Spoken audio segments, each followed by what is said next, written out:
I'm really pleased that the University of Sheffield is being recognised through this award for its sustained and systematic progress over the 3 years of the match funding scheme. Sheffield has really embraced all the match funding scheme has offered us, and that's everything from trying to increase mass participation, and we've raised over 5,000 individual donations from friends and supporters over the last 3 years, all the way through to really channeling our efforts for a major new initiative in medical research in the form of CITRAN, the Sheffield Institute for Translational Neuroscience. So the CITRAN, the Sheffield Institute for Translational Neuroscience, was opened by Her Majesty the Queen in November 2010, and the vision of the Institute really is to bring together under one roof both scientists with different skills and clinicians to collaborate together to harness the exciting advances in neuroscience to translate into benefits for the patients that we see in the clinic.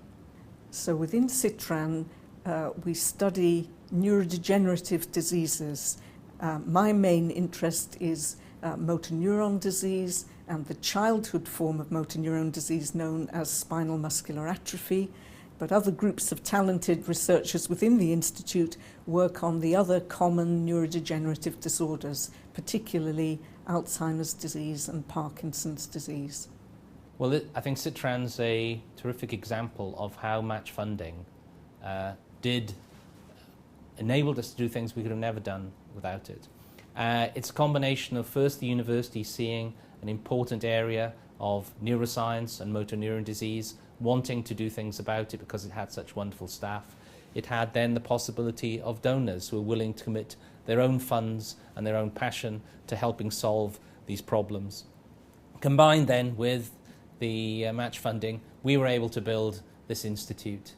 We would not have been able to do it otherwise. Be able to provide these world-class facilities and then enable our staff to attack these diseases that afflict people. It's a wonderful example of putting together university funds, philanthropic funds and match funding to do something grand and to blaze a trail.